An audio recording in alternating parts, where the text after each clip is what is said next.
Assalamualaikum warahmatullahi wabarakatuh. Nah, pada kesempatan kali ini saya akan menjelaskan materi mengenai energi kinetik rotasi ya. Nah, jadi materi ini adalah materi lanjutan dari materi sebelumnya, yaitu tentang momentum sudut. Jadi kalau seandainya bagi viewer nih ya yang belum nonton video saya tentang momentum sudut, yuk silakan ditonton dulu supaya nanti bisa lebih paham mengenai materi tentang energi kinetik rotasi ini ya. Oke, jadi pada video sebelumnya saya sudah menyentil masalah energi kinetik ya, yaitu energi kinetik pada gerak translasi maupun pada gerak rotasi.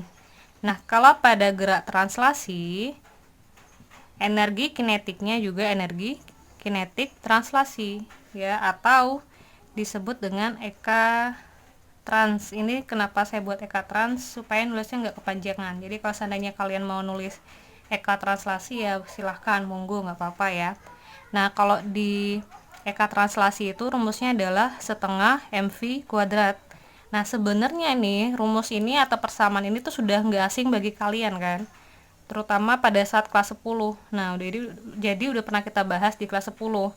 Nah, sebenarnya nih Eka translasi itu juga dapat dikatakan sebagai energi kinetik aja. Dulu pas di kelas 10 kenalnya itu kan. Tapi kenapa kok sekarang tuh lebih dipertegas sebagai Eka translasi? Nah, alasannya karena pada bab ini kita tidak hanya membahas mengenai energi kinetik translasi saja, tapi juga energi kinetik rotasi.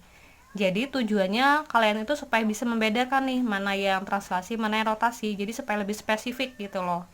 Nah, kalau energi gerak translasi yaitu adalah gerak yang bendanya itu bergerak pada garis lurus ya, pada lintasan yang lurus. Nah, kalau rotasi ntar dia muter.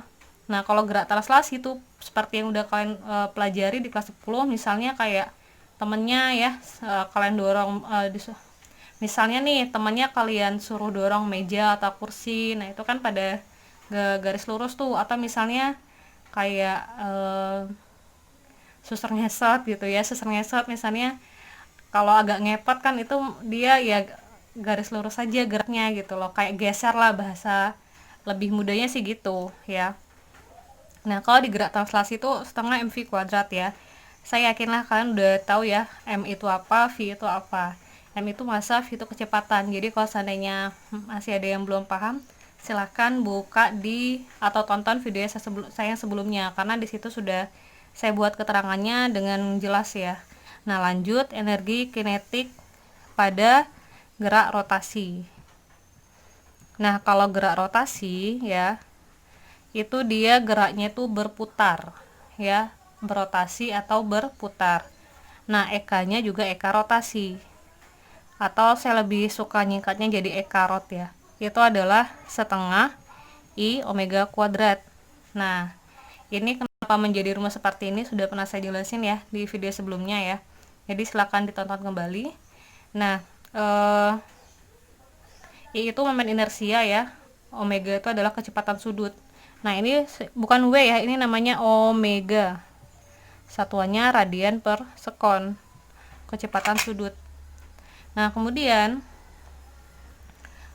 gerak translasi dan gerak rotasi ini kan mereka berpisah ya, sendiri-sendiri kan kalau kita bahas di sini. Bagaimana kalau seandainya ada sebuah benda nih yang mengalami dua pergerakan ini, dalam artian ya, perpaduan antara gerak translasi dan gerak rotasi. Nah, perpaduannya itu ya disebut dengan benda yang mengalami gerak menggelinding ya, menggelinding. Misalnya apa ya, misalnya ini nih contoh yang simpelnya, kayak misalnya lapangan bola ya. Kalau lapangan bola berarti ya bola kaki lah ya, sepak bola. Misalnya ada sebuah bola, nah kemudian ditendang oleh pemain sepak bola. Nah, maka bola ini dia akan mengalami gerak translasi dengan kecepatan v dan mengalami gerak rotasi dengan kecepatan sudut omega. Nah, jadi kalau seandainya kalian amati ya, gerak bola itu dia menggelinding ya kan. Nah, menggelinding itu dia mengalami gerak translasi dan rotasi. Kalau translasi itu berarti dia bergerak itu ya geser lah gitu loh, secara garis lurus kan, linear. Sementara kalau rotasi itu berarti dia sambil muter. Nah, jadi kalau kalian perhatiin bola itu juga dia juga muter juga lurus juga kan. Nah, itu namanya menggelinding. Nah, gimana nih kalau untuk energi kinetik pada gerak menggelinding? Nah, karena dia mengalami dua gerakan, ya translasi dan rotasi, berarti energi kinetiknya juga sama. Tinggal kita jumlahkan aja nih, energi kinetik translasi ya ditambah dengan energi kinetik rotasi. Nah, berarti kalau translasi setengah mv kuadrat ya, rotasi berarti setengah i omega kuadrat. Oke, saya hapus dulu ya karena udah full. Nah, gimana nih kalau seandainya untuk energi potensialnya? Nah, energi mekanik maksudnya. Energi mekanik kalian sudah masih ingat kan ya? Energi mekanik adalah penjumlahan antara energi kinetik dan energi potensial. Nah, energi kinetik tadi penjumlahan antara translasi dan rotasi kan. Tinggal kita tulis saja ya, berarti langsung aja ya, setengah mv kuadrat yang translasi ditambah yang rotasi setengah i omega kuadrat, ya kan? Ini punya si Eka nih. Nah, kalau EP rumusnya apa? MGH. Ini masih ingat ya, EP itu adalah energi potensial. Ini materi kelas 10 ya, energi potensial. Kalau EM berarti energi mekanik.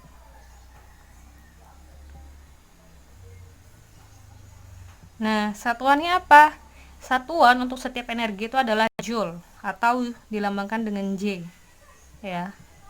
M tahu ya, M itu massa, ini G ya. G itu percepatan gravitasi. H itu adalah ketinggian.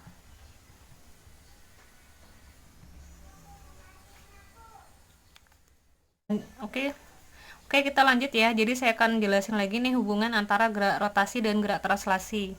Nah, by the way ini pada video sebelumnya ya, di materi momentum sudut, pas di video akhirnya saya sudah ada membahas mengenai hubungan gerak rotasi dan gerak translasi. Nah, tapi menurut saya itu masih belum lengkap, jadi saya lengkapi di video ini ya.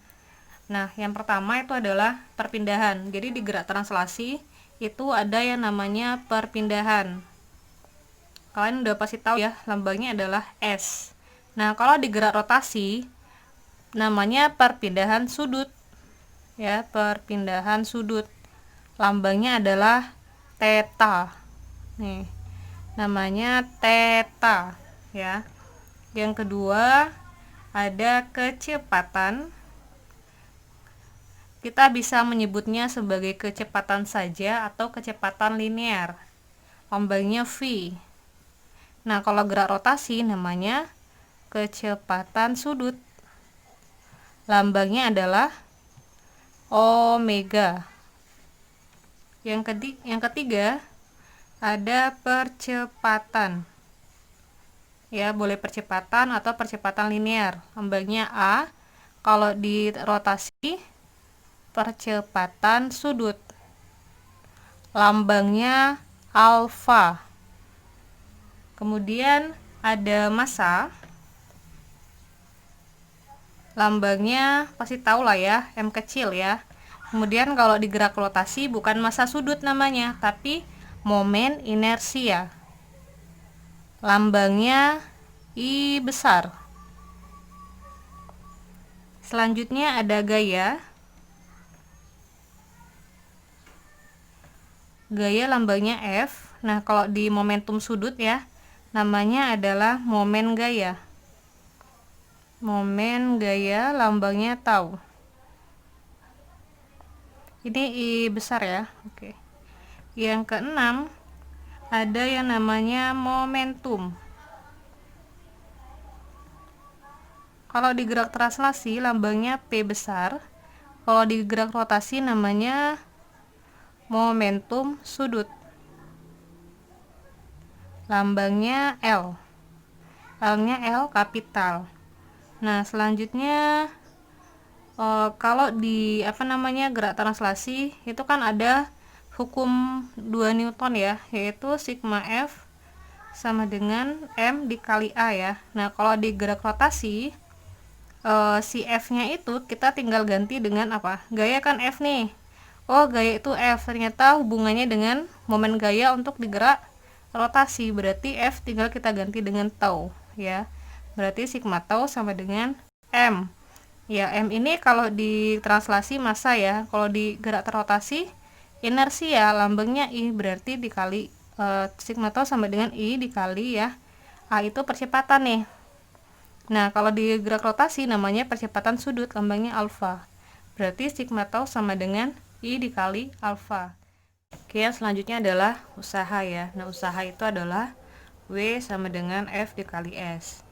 Nah, kalau di gerak rotasi ya, gaya itu kita gantikan dengan torsi atau momen gaya atau tau. Nah, S itu perpindahan kan, kita ganti dengan perpindahan sudut ya atau theta. Selanjutnya adalah daya. Daya itu juga lambangnya P ya, tapi ini dia P-nya yang daya, bukan momentum. Daya itu adalah gaya dikali kecepatan. Nah, berarti kalau di gerak rotasi daya itu adalah seperti yang sebelumnya ya, gaya itu kita ganti dengan tau, V yang kita ganti dengan kecepatan sudut atau omega. Oke, terima kasih. Sekian video dari saya. Silakan. Oke, terima kasih, pembahasannya cukup sampai di sini. Silakan. Oke, terima kasih. Pembahasan materinya cukup sampai di sini. Nanti untuk contoh soal saya pisahkan dengan video yang selanjutnya. Terima kasih. Assalamualaikum warahmatullahi wabarakatuh.